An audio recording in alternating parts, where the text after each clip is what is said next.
Good morning बच्चों। आज हम लोग क्षेत्र और परिमाप का जो कल हम लोगों ने समझा था उसी के आधार के ऊपर या उन पे आधारित कुछ प्रश्नों को करेंगे। जैसे कल आपको क्षेत्रफल परिमाप बता दिया था क्या होते हैं, और कुछ हम लोगों ने सूत्र भी देख लिए थे जिसमें हमने आयत के और वर्ग के सूत्र देखे थे। अब यहाँ पे आपके हैं कि प्रश्न हम देखते हैं। हमारे पास में प्रश्न है कि एक आयतकार शीट का क्षेत्रफल 500 सेंटीमीटर स्क्वायर है, सेंटीमीटर स्क्वायर क्षेत्रफल है। यदि शीट की लंबाई 25 सेंटीमीटर है तो उसकी चौड़ाई क्या होगी। पहला कि उसकी चौड़ाई क्या होगी। सेकंड है कि आयत शीट का परिमाप भी ज्ञात कीजिए। तो बेटा हल, सबसे पहले हल में हम करेंगे, हमें क्या क्या दिया हुआ है पहले वो लिखिए और हमें क्या ज्ञात करना है। यहाँ पे आपको पता है आयतकार का क्षेत्रफल ये हमें दिया हुआ है, कितना है 500 सेंटीमीटर स्क्वायर। ठीक है। दूसरा हम लोगों को जो शीट है, शीट की लंबाई जो है वो दे रखी है, वो है 25 सेंटीमीटर। ठीक है। अब हमें ज्ञात क्या करना है, चौड़ाई। जो शीट है, शीट की चौड़ाई जो है वो हमें ज्ञात करनी है। ठीक है। अब इसको ज्ञात करेंगे तो उस टाइम पे अब देखिए हमें क्या ज्ञात करना है, शीट की चौड़ाई। तो सबसे पहले तो आयत का क्षेत्रफल, आयतकार शीट का क्षेत्रफल क्या होगा, सूत्र बता दीजिए। आपको मैंने सूत्र बताया था, लंबाई गुना में चौड़ाई। ये हमारा सूत्र है, ये हमारा फॉर्मूला आ गया है। ठीक है। इस फॉर्मूले को हमको यूज करके हमें ज्ञात करना है। अब देखिए आयतकार का क्षेत्रफल आपको पता है, लंबाई आपको पता है। यहाँ पे आपके पास में लंबाई, क्षेत्रफल क्या दिया हुआ हमें 500 सेंटीमीटर, लंबाई कितनी दे रखी है 25 गुना में चौड़ाई। आपको पता है चौड़ाई क्या हो जाएगी, 25 नीचे चला जाएगा क्योंकि मल्टीप्लाई है।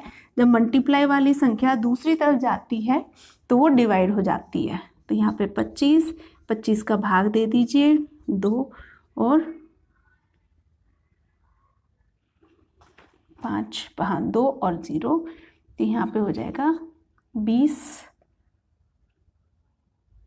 सेंटीमीटर। यह हमारा हो गया 20 सेंटीमीटर। अब इसके बाद में हम लोगों को यहाँ पे और क्या हल करना है, ये आ गया पहला। एक हमारे पास में शीट की चौड़ाई हम लोग लिख देंगे, हमारे पास में आ गई 20 सेंटीमीटर। सेंटीमीटर ही आएगी ना, क्यों आएगी, क्योंकि ये सेंटीमीटर स्क्वायर है और यहाँ पे सिर्फ सेंटीमीटर है। 1 सेंटीमीटर से कट जाएगा, 1 सेंटीमीटर हमारे पास बच जाएगा। अब दूसरा हमें क्या ज्ञात करना है, ये तो फर्स्ट पोर्शन है। दूसरा है कि आयत शीट का परिमाप। अब परिमाप के लिए आपको लंबाई और चौड़ाई दोनों पता होना चाहिए। आप पहले परिमाप ज्ञात नहीं कर सकते, क्यों, क्योंकि आपको यहाँ पे चौड़ाई नहीं पता। तो यहाँ पे अब आप क्या करेंगे, ये पोर्शन हो गया, होप इतना आ गया होगा। अब इसी का आगे करते हैं। ये फर्स्ट पोर्शन था। अब आप सेकंड देखिए, शीट की लंबाई 25 सेंटीमीटर, शीट की चौड़ाई अभी आपने ज्ञात की थी 20 सेंटीमीटर। अब आपको करना है शीट का परिमाप, ये आपको ज्ञात करना है। ठीक है जी। अब यहाँ पे आप शीट का परिमाप, शीट मतलब आयतकार का परिमाप, सूत्र लिख लीजिए।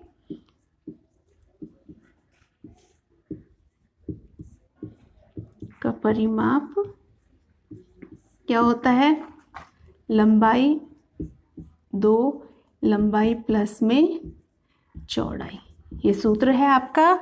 अब इस सूत्र के अंदर आप डाल लीजिए 2, लंबाई कितनी दे रखी है 25 प्लस में 20, यहाँ पे हो जाएगा 2, 45, 90 सिर्फ सेंटीमीटर, कल आपको बताया था ना, क्योंकि चौड़ाई और लंबाई और चौड़ाई क्या हो रही है, जुड़ रही है, तो इसलिए सिर्फ सेंटीमीटर आएगा। ठीक है, ये आपके आयतकार का परिमाप जो है आपने ज्ञात कर लिया। आयतकार का परिमाप हो गया 90। तो इस टाइप के यहाँ पे क्वेश्चंस आते हैं, जैसे 2 क्वेश्चंस इसमें एक साथ हो गए। पहले तो आप उसकी चौड़ाई ज्ञात कीजिए और फिर उसका परिमाप ज्ञात कीजिए। एक प्रकार के सवाल जो है वो ये आते हैं। सबसे इंपॉर्टेंट चीज इसमें ये और है बेटा, हर जगह आपको सूत्र लिखना पड़ेगा। ये जो फॉर्मूला है इंपॉर्टेंट है। सेकेंड चीज, जो आप ये यूनिट लिख रहे हो ये भी इम्पॉर्टेंट है। ये चीज़ें इन प्रश्नों में लिखना जो है वो बहुत ज़रूरी होता है। अब चलिए एक प्रश्न और हम लोग कर लेते हैं इसमें। बेटा अब दूसरा प्रश्न हम देखते हैं इसमें।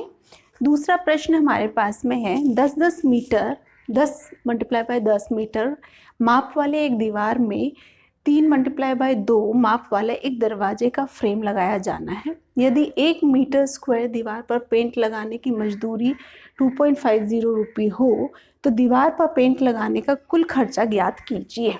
ठीक है, अब इस प्रश्न को समझिए। हमसे क्या पूछा गया है यहाँ पे कि दीवार है, उस दीवार को पेंट करवाना है, उस पर लगने वाली कुल जो मजदूरी है उसको ज्ञात करना, उसके खर्चे को ज्ञात करना है।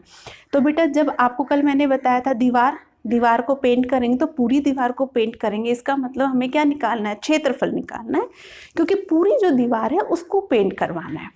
अब देखिए ये हमारी दीवार होगी, ठीक है, ये आपकी 10 मीटर और 10 मीटर लंबाई चौड़ाई 10-10 मीटर है। लंबाई चौड़ाई 10-10 मीटर है, मतलब वर्ग हो गया हमारा। ये क्या हो गया यहाँ पे, पहला हम लोगों ने ज्ञात कर लिया कि ये हमारा वर्ग है। अब इसके बाद में आपका है कि यहाँ पे एक दरवाजा है जो कि 3x2 का है, 3 और ये 2, ये दरवाजा है, फ्रेम लगानी है जो भी है।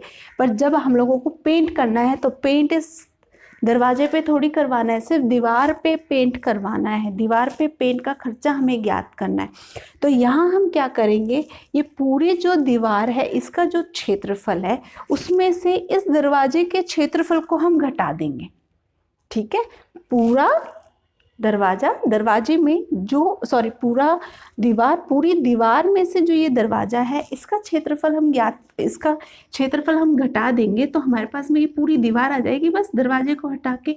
और इसी पे तो पेंट करवाना है हमें, इसी पे पेंट करवाना है। तो सबसे पहला है कि हमें क्षेत्रफल निकालना है कि कितने क्षेत्रफल को पेंट करवाना है। उसके लिए क्या करेंगे, सबसे पहले हम लोग दीवार का क्या क्या हमें दिया हुआ है, दीवार का माप क्या दे रखा है, 10 मीटर × 10 मतलब लंबाई 10 चौड़ाई 10। तो यहाँ पे हम कर सकते हैं कि दीवार का माप ये है, तो दीवार का क्षेत्रफल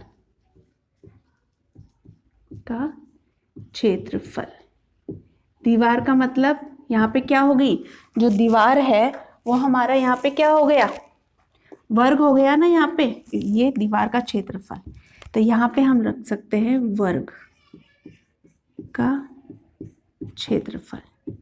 वर्ग का क्षेत्रफल क्या होता है, भुजा गुना में भुजा।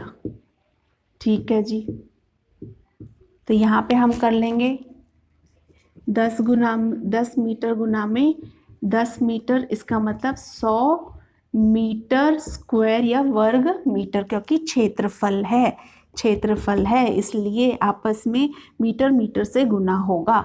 तो पहला हमने ये निकाल लिया। अब दूसरा देखिए, दीवार के बाद में दरवाजे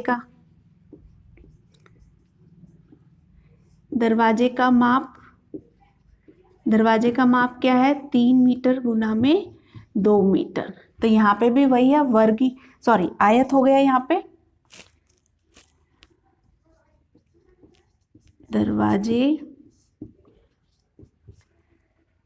दरवाजे का क्षेत्रफल ये हमें ज्ञात करना है। दरवाजा यहाँ पे कैसा है, आयतकार है, तो आयत का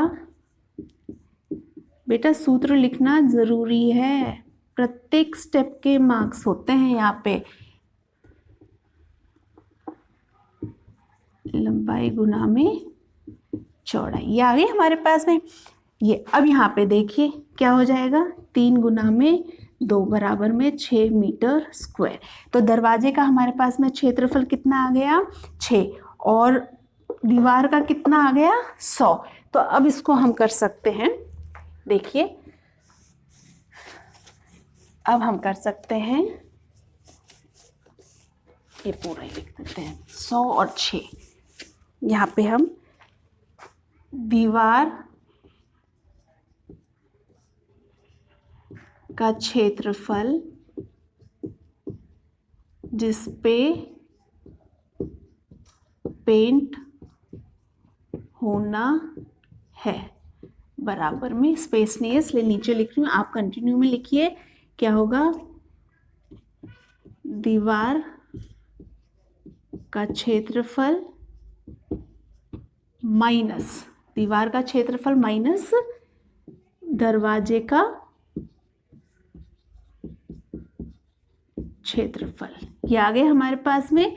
अब आप देखिए दरवाजे का दीवार का क्षेत्रफल कितना था 100 मीटर स्क्वायर माइनस में 6 मीटर स्क्वायर हो गया हमारे पास में 94 मीटर स्क्वायर।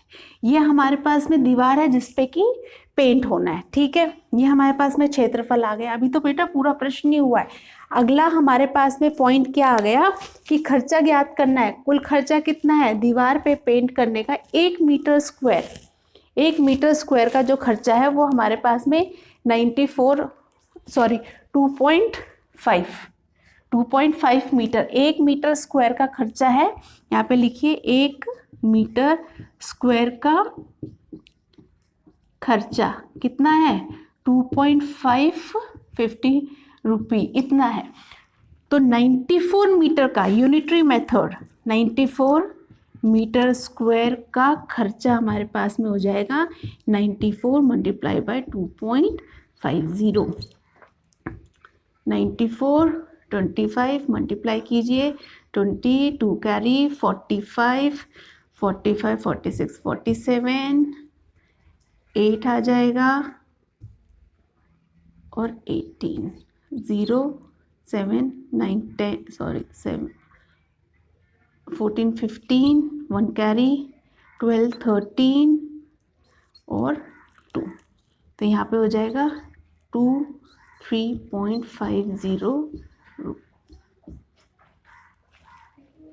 सॉरी अभी नहीं बेटा, यहाँ पे एक के बाद में पॉइंट है क्योंकि डेसिमल है, यहाँ पे 2.5 है। तो 235 रुपीज़ जो है वो इसको पेंट करने का, इस दीवार को पेंट करने का जो खर्चा है वो 235 रुपीज़ है। ठीक है बेटा, समझ में आ गया। यहाँ पे क्या करेंगे, आपको पहले पूरी दीवार है उसका क्षेत्रफल ज्ञात कीजिए, फिर इसके अंदर जो दरवाजा है उसके क्षेत्रफल को घटा दीजिए। इसी तरीके से क्वेश्चन को और कॉम्प्लेक्स करने के लिए क्या कर सकते हैं, हो सकता है आपको खिड़की दे रखी हो तो वो खिड़की के जो क्षेत्रफल है उसको भी उसमें से घटाइए, फिर आपके पास में क्षेत्रफल आ जाएगा जिसके ऊपर पेंट करना है। 1 मीटर स्क्वायर का आपको दे रखा है कि 1 मीटर स्क्वायर को पेंट कराने में कितना खर्चा लगता है, कितना उसका रेट है, वो रेट दे रखा है और इस रेट को ये जो हमारे पास में क्षेत्रफल आया है इससे आपको मल्टीप्लाई कर देना। इस तरीके से इन सवालों को हल करना। ये 2 प्रकार के सवाल मैंने आज आपको बता दिए हैं। कुछ और जो सवाल हैं वो अपन नेक्स्ट वीडियो में बताएंगे। इनकी प्रैक्टिस कीजिए अच्छे से और नियरली ये जो प्रश्नावली है 11.1 जो प्रश्नावली एक्सरसाइज 11.1 है उस प्रश्नावली के इन सवालों को कीजिए। Thank you, have a good day.